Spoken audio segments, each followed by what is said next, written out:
From high atop the South Point Bowling Plaza, we're here for today's title matches of our JBT tournament. Both divisions just about on equal time here. In the scratch division, this is one of our favorite situations as we get Cortez and Wesley to play each other, junior gold champs. Two of the very best on tour. Tez is looking for a landmark title. This would be win number 50, 5-0 if he gets it, halfway to a bill. It's an insane amount of titles for the still young bowler. He trails right now after 4 frames. That's his first strike after 3-9 spares to Wesley Lowe, who's been rocketing up the step ladder. Shot 268 and 258 his last 2 games to defeat Canfield and Hatchet. Second day in a row that the overall scores were not very high, but the leaders just crushed him. We bowled on Broadway today, which is a pretty forgiving pattern to begin with. Surface here is pristine at the brand new stadium, and the pattern held up very well today. So those who had a good look crushed it and never stopped crushing it. And that's the worst result for Wesley in this entire finals. 6-8 a tricky, 6-9 a tricky little spare for him. Over to your left, if you think that those two guys are twins because they're wearing the same bowling shirt, you're pretty close to right. Those are Coronado High School bowling shirts, and that's a pair of state champs, Sam Espiritu and Sergio Torres. They were part of that Coronado team that won the Nevada State High School Championship just a little while ago, and now we're here playing each other for a singles title here on JBT. That was Amanda Atkin walking by your screen. She finished in 3rd today and won the women's series title as well. That is the newly retired Kyle Duster, so we should get him on camera here as he goes. Say goodbye to Kyle, everyone. Retired yet again. Lead talking to the, but off he goes. Goodbye, Kyle. Into the sunset. Strike for Espiritu. Wesley did cover up that 6-9. Just an absolutely amazing facility here. 2-sided 30 lanes, stadium seating in the middle. That's why we got that overhead angle today. An amazingly talented Wesley Lowe. One of the few names that has made a nationwide presence while he's still juniors. Most people around the country who follow high-level bowling know this guy's name. And more so than Tez, which is, I think, simply just a factor of age. Everybody in the whole planet who's ever picked up a bowling ball is going to know both these kids' names. We already know and love both of them.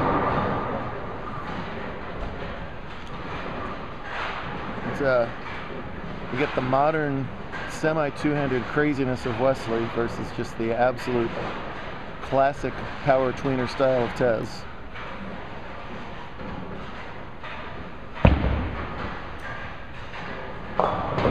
Meanwhile, it's the 2nd day in a row, actually, Tez is the only bowler in the finals on the show bowling conventionally. Sergio and Sam are true two-handers. Wesley's got that sort of semi-thumb in the ball, two-handed thing. Wesley's bowled exactly the same since he was almost as big as the bowling ball itself. You get those old-school shots of Wes where it just looked like the ball was curled up in his entire body at the point of release.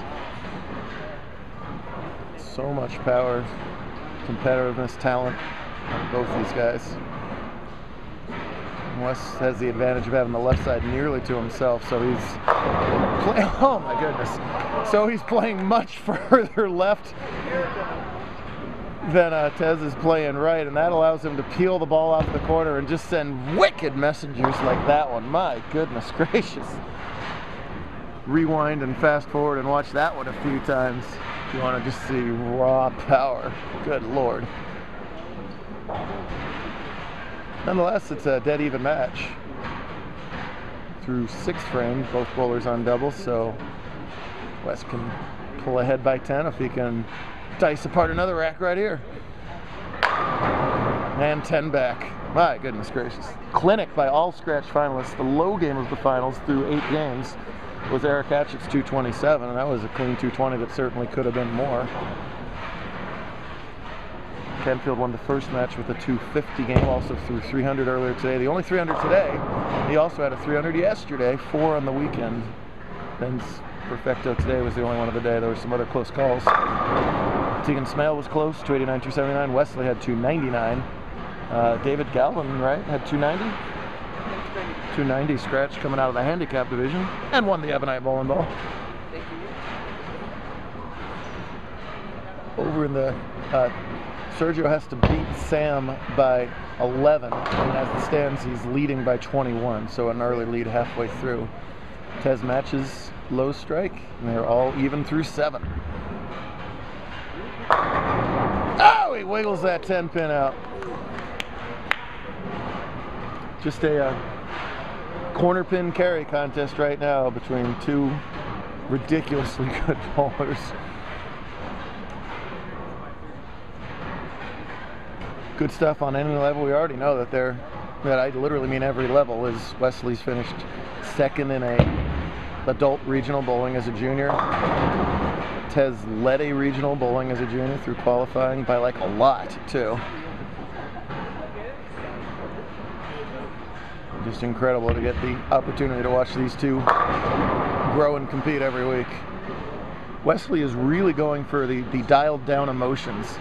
It kind of looks like we ran over his cat when he comes back every time he strikes, but that's because he knows he needs to conserve that energy and focus it all on the bowling. So he's got tough customers going through Canfield, Hatchet, and Schenck. That's like Kentucky going through, Wisconsin, Duke, and Gonzaga, whatever they'll have to do. Darn it. You should have to go through Arizona. Stupid Wisconsin. Big shot here in the 9th, all even. Oh, he hates it. And he should. Pulled up out of it. When you pull up out of it, the ball's going to go to the right for a lefty. That's what happened, and that's 6-10. Could be costly not only in terms of not getting the strike, but also dropping an extra pin account, a 9 spare in the 9th now. So, if Tez gets a bad break and only 9 counts, he'll have that 1 pin lead going into the 10th, which may well be vital. Espiritu opened in the 5th again. He's got to convert this 6-10 into 6. He'll walk on camera here. There's Schenck. Hold that lead and look out. Looks right by it. So big lead for Sergio. That's nothing new today. Sergio's been full of big leads today. No problem with the 4-7. Now it really looks like we ran over his cat because he's not happy with that shot at all. Torres was torrid all day long. Qualified first today at plus a ton. Oh, plus 321. He was actually at 334 after 6. And he slowed down once he had a prohibitive lead. But no bad luck 9 count for Tez there as he moves on to 6 in a row. And now a 19 fill will win the match. Oh! Sergio rips that messenger right in front of the 10. If he spares it up, though, he'll be up by 43, only giving 10. Strike, and Tez has won half of 100 titles, sweeping the weekend. 9 spare 9 will do the trick. Or 10 back yet again for the preternaturally talented 50-time JBT champion. We've been doing this for 19 years. This is somewhere around our 1250th tournament. He's won 50 of them. Kyle King lurks atop at 63 for another few months or so until Tez passes him. Way ahead of the people below him now. Stephen Black, BJ Baker, Cameron Smith are that next 3 below him. Inconsequential 10, very consequential strike for Sergio. Too good. I mean, Wesley did nothing wrong. He's got 6 strikes in 9 frames. It's kind of the way that Wesley beat his other opponents as a flip-flop in this match. It's a round of applause, but it should be a standing ovation from anybody who's ever bowled JBT. It is so hard to win one of these things. And he's now got 50. Unbelievable. You wonder if Lowe lived in Phoenix rather than Palmdale, which is an hour north of LA, what he'd be at. He's got 21 titles with us, but he's also got 21 titles in JAT, a SoCal-based tour. So really give him, 40 titles in that range too.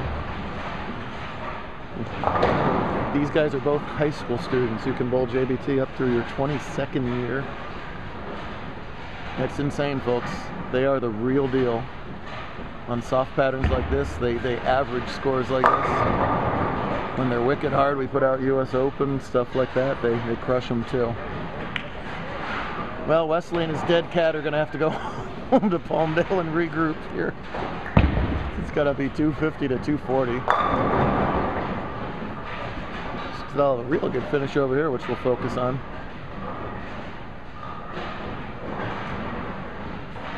Thanks again to everybody here. Mr. Mike Moniak and the whole crew at South Point for a fantastic weekend.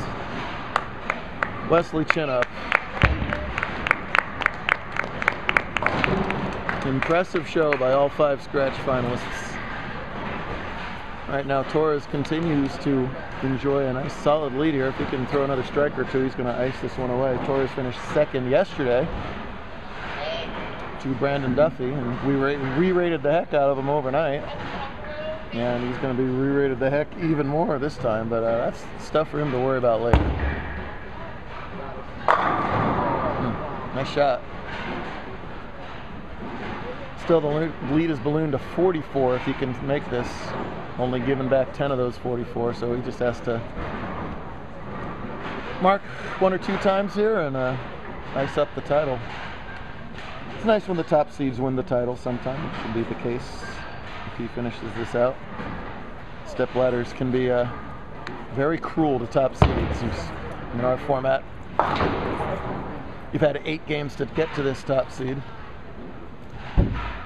Sometimes it can all go away with 1 bad break in the title game, but it doesn't appear to be the case here.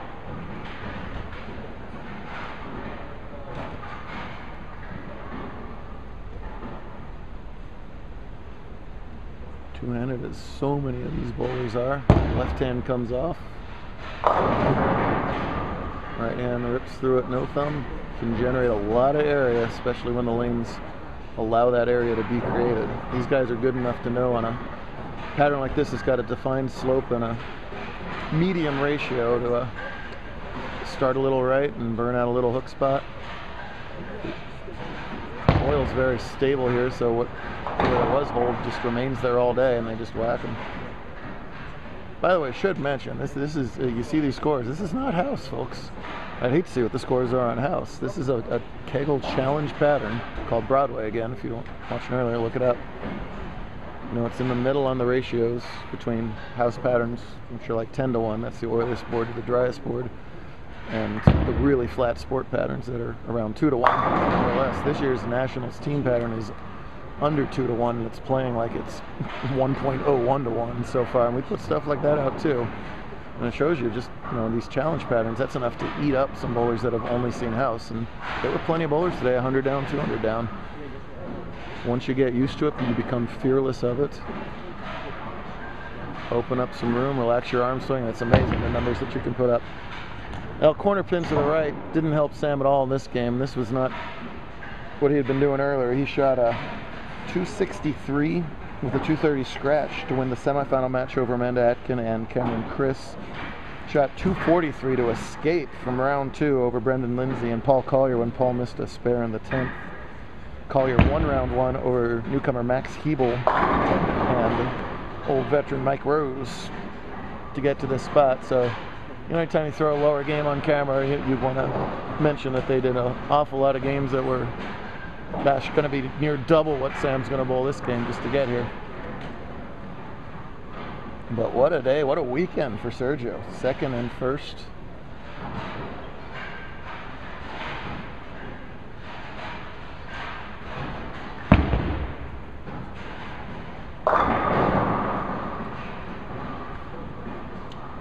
Sam's going to finish out in the 170s. I think I should make them both throw a shot one-handed.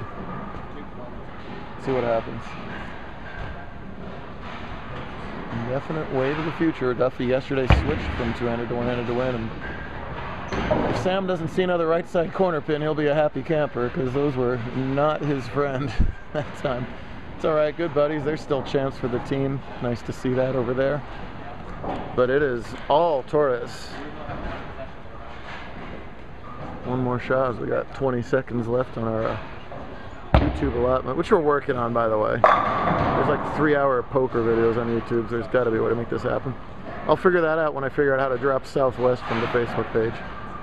Celebrate, Sergio Torres. You are a JBT champion. We'll see you next weekend in Albuquerque.